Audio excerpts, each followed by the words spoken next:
بسم اللہ الرحمن الرحیم الحمد للہ عز وجل۔ ہم قانون شریعت سے قیامت کی نشانیاں پڑھ رہے ہیں۔ قیامت کی ایک نشانی ہے دابۃ الارض کا نکلنا۔ آج ہم انشاءاللہ عز وجل دابۃ الارض کے تعلق سے پڑھیں گے، نیز قیامت کن لوگوں پر آئے گی، کب آئے گی، کس طرح آئے گی، اس تعلق سے بھی پڑھیں گے۔ دابۃ الارض کا نکلنا، ایسے دابہ کا معنی ہے زمین پر رہنے والا جانور۔ اس کے بعد یہ چوپائے کے معنی میں استعمال ہونے لگا۔ یہاں دابۃ الارض سے ایک خاص جانور مراد ہے جو کہ قرب قیامت نکلے گا، قرب قیامت ظاہر ہوگا۔ دابۃ الارض کا نکلنا، دابۃ الارض کیا چیز ہے؟ یہ ایک عجیب شکل کا جانور ہے۔ دابۃ الارض ایک عجیب شکل کا جانور ہے جو کہ کوہ صفا سے نکلے گا، تمام شہروں میں بہت جلد پھرے گا۔ دابۃ الارض صفا کے پہاڑ سے نکلے گا، کوہ کا معنی ہوتا ہے پہاڑ۔ دابۃ الارض صفا کے پہاڑ سے نکلے گا اور بہت جلد ہی تمام شہروں میں پھرے گا۔ فصاحت سے کلام کرے گا، فصاحت کے ساتھ عربی زبان میں گفتگو کرے گا، عربی زبان میں کلام کرے گا۔ ہوگا تو جانور لیکن فصیح عربی میں کلام کرے گا، گفتگو کرے گا۔ اس کے ہاتھ میں حضرت موسیٰ علیہ السلام کا عصا اور حضرت سلیمان علیہ السلام کی انگوٹھی ہوگی۔ دابۃ الارض کے ہاتھ میں حضرت موسیٰ علیہ السلام کا عصا یعنی لاٹھی ہوگی اور حضرت سلیمان علیہ السلام کی انگوٹھی ہوگی۔ اس سے وہ کیا کرے گا بیان کر رہے ہیں۔ عصا سے مسلمان کے ماتھے پر ایک چمکدار نشان لگائے گا۔ اس کے پاس جو موسیٰ علیہ السلام کی لاٹھی ہوگی اس سے وہ مسلمان کے ماتھے پر چمکدار نشان لگائے گا اور انگوٹھی سے کافر کے ماتھے پر ایک کالا دھبا۔ عصا سے مسلمان کے ماتھے پر ایک چمکدار نشان لگائے گا اور جو اس کے پاس سلیمان علیہ السلام کی انگوٹھی ہوگی اس انگوٹھی سے کافر کے ماتھے پر ایک کالا دھبا لگائے گا۔ اس وقت تمام مسلمان و کافر اعلانیہ ظاہر ہوں گے۔ جس کے ماتھے پر عصا سے وہ چمکدار دھبا لگائے گا، چمکدار نشان لگائے گا، تو معلوم ہو جائے گا کہ یہ مسلمان ہے۔ جتنے مسلمان ہوں گے تمام کے ماتھے پر چمکدار نشان ہوگا اور جتنے کافر ہوں گے سب کے ماتھے پر کالا دھبا ہوگا۔ تو اس وقت تمام لوگ ظاہر ہو جائیں گے کہ کون مسلمان ہے اور کون کافر ہے۔ اس وقت تمام مسلم و کافر اعلانیہ ظاہر ہوں گے، یعنی کھلم کھلا پہچانے جائیں گے۔ یہ نشانی کبھی نہ بدلے گی۔ وہ جانور جو نشانی لگائے گا وہ نشانی کبھی نہ بدلے گی۔ جو کافر ہے ہرگز ایمان نہ لائے گا، جو کافر ہے وہ ہرگز ایمان نہیں لائے گا، اور جو مسلمان ہے ہمیشہ ایمان پر قائم رہے گا۔ اب یہاں سے بیان کر رہے ہیں قیامت کن لوگوں پر آئے گی۔ قیامت مسلمانوں پر آئے گی یا نہیں آئے گی، یا صرف کافروں پر آئے گی، یا مسلمان کافر سب پر آئے گی؟ قیامت کن لوگوں پر آئے گی؟ حضرت عیسیٰ علیہ السلام کی وفات کے بعد جب قیامت آنے کو 40 برس رہ جائیں گے، حضرت عیسیٰ علیہ السلام کے تعلق سے ہم پڑھ چکے کہ عیسیٰ علیہ السلام کب اتریں گے، کہاں اتریں گے، دمشق کی جامع مسجد میں اتریں گے، پھر دجال کو قتل کریں گے نظام مار کر کے، ٹھیک ہے نا۔ تو عیسیٰ علیہ السلام کے تعلق سے ہم اس سے پہلے پڑھ چکے ہیں۔ حضرت عیسیٰ علیہ السلام کی وفات کے بعد جب قیامت آنے کو 40 برس رہ جائیں گے تب ایک ٹھنڈی خوشبودار ہوا چلے گی۔ ایک ہوا چلے گی جو کہ ٹھنڈی ہوگی اور خوشبودار ہوگی، جو لوگوں کی بغلوں کے نیچے سے گزرے گی، جس کا اثر یہ ہوگا کہ مسلمانوں کی روح نکل جائے گی۔ جیسے ہی ٹھنڈی خوشبودار ہوا چلے گی اس کا اثر یہ ہوگا کہ مسلمانوں کی روح نکل جائے گی، یعنی مسلمان انتقال کر جائیں گے اور کافر ہی کافر رہ جائیں گے، صرف کافر رہ جائیں گے۔ انہی کافروں پر قیامت آئے گی۔ اس سے معلوم ہوا قیامت صرف کافروں پر آئے گی، مسلمانوں پر قیامت نہیں آئے گی۔ مسلمان اس سے 40 سال پہلے انتقال کر جائیں گے، سب کے سب مسلمان ختم ہو جائیں گے، انتقال کر جائیں گے، مر جائیں گے، فوت ہو جائیں گے۔ یہ چند نشانیاں بیان کی گئیں ان میں سے بعض ظاہر ہو چکی ہیں اور کچھ باقی ہیں۔ یہاں تک ہم قیامت کی نشانیاں پڑھ رہے تھے۔ اب بیان کر رہے ہیں کہ قیامت کب آئے گی اور کس طرح آئے گی۔ قیامت کب آئے گی اور کس طرح آئے گی؟ جب نشانیاں پوری ہو جائیں گی اور مسلمانوں کی بغلوں سے وہ خوشبودار ہوا گزر جائے گی جس سے تمام مسلمانوں کی وفات ہو جائے گی۔ جب تمام نشانیاں جو قیامت کی نشانیاں بیان کی گئی ہیں وہ نشانیاں پوری ہو جائیں گی اور مسلمانوں کی بغلوں سے وہ خوشبودار ہوا گزرے گی جس سے تمام مسلمانوں کی وفات ہو جائے گی، تمام مسلمان انتقال کر جائیں گے، تو اس کے بعد پھر 40 برس کا زمانہ ایسے گزرے گا جس میں کسی کی اولاد نہ ہوگی۔ یعنی جو 40 برس رہے گا، قیامت سے 40 سال پہلے سے لے کر کے قیامت تک کسی کی اولاد نہیں ہوگی۔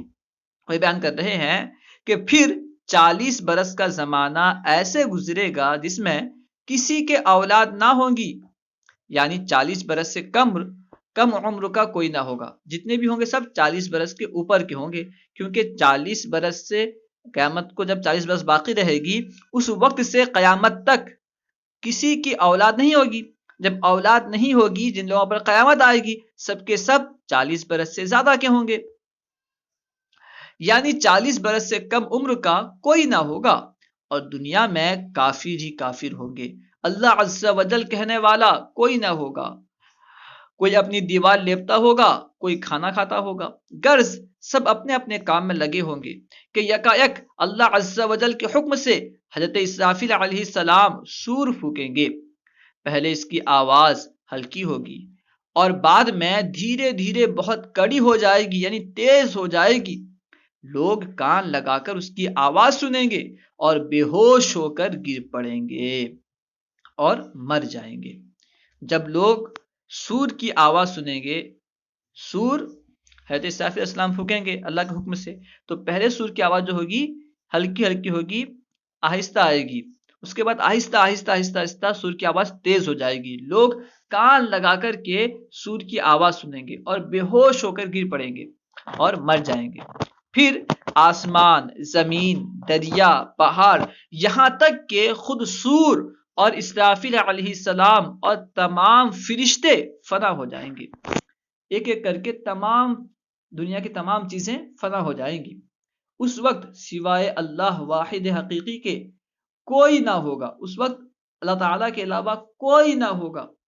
پھر جب اللہ تعالیٰ چاہے گا اسرافیل علیہ السلام کو زندہ کرے گا اور سور کو پیدا کر کے دوبارہ پھونکنے کا حکم دے گا۔ سور پھونکتے ہی تمام اولین و آخرین، یعنی تمام پہلے والے اور بعد والے فرشتے، انسان، جن، حیوانات سب موجود ہو جائیں گے۔ لوگ قبروں سے نکل پڑیں گے، ان کا اعمال نامہ ان کے ہاتھ میں دیا جائے گا، یعنی انہوں نے دنیا میں کیا کیا، کیا کیا عمل کیا، اعمال نامہ ان کے ہاتھ میں دیا جائے گا اور حشر کے میدان میں لائے جائیں گے۔ سب لوگ حشر کے میدان میں لائے جائیں گے۔ حشر میں کیا ہوگا؟ حشر کے میدان میں کیا ہوگا؟ یہاں حساب و جزا کے انتظار میں کھڑے ہوں گے۔ حشر کے میدان میں حساب اور جزا یعنی بدلے کے انتظار میں کھڑے ہوں گے۔ حساب ہوگا، کیا بدلہ ملے گا، اس کے انتظار میں سب کھڑے ہوں گے۔ جس کو جنت ملنی ہے اسے جنت ملے گی، جسے جہنم ملنا ہے اسے جہنم ملے گا۔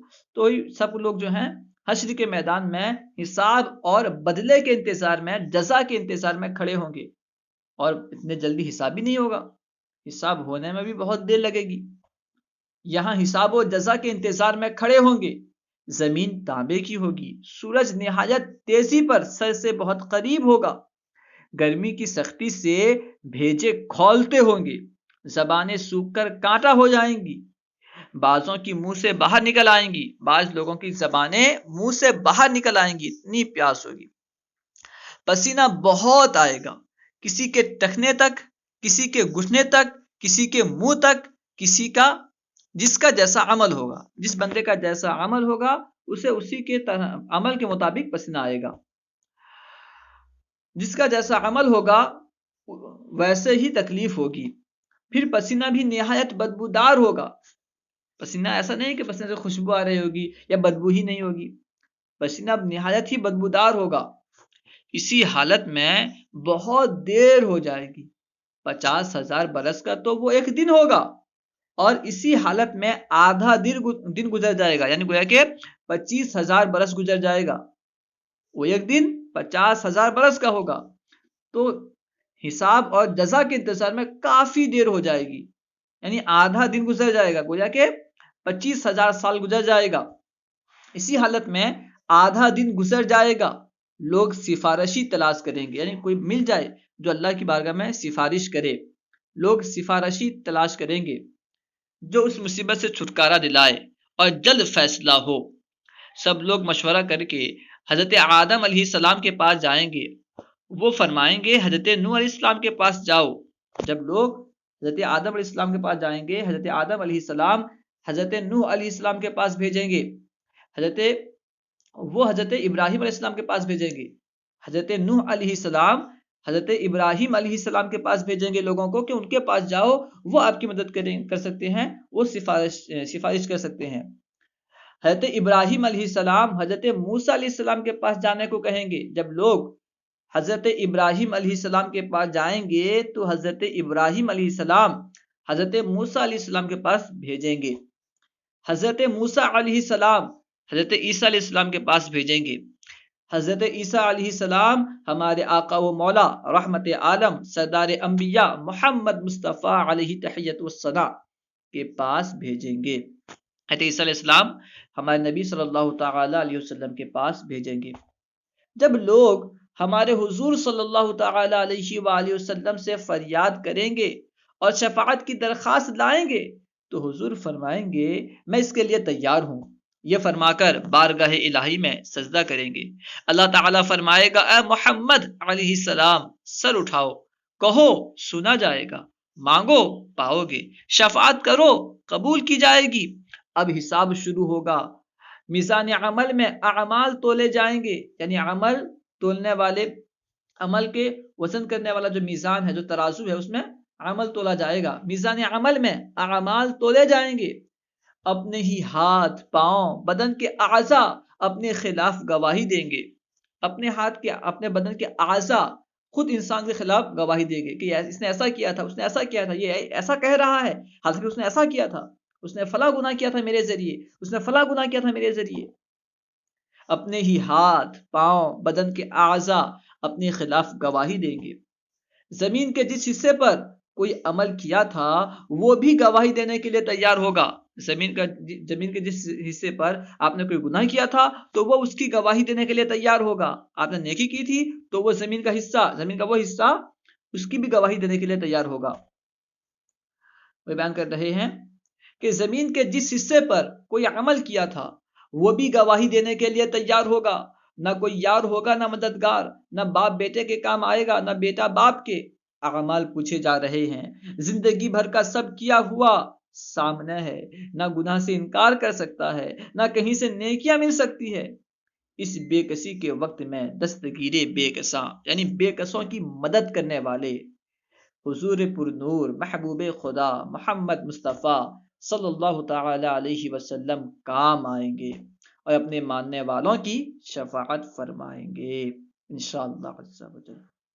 السلام علیکم ورحمۃ اللہ وبرکاتہ۔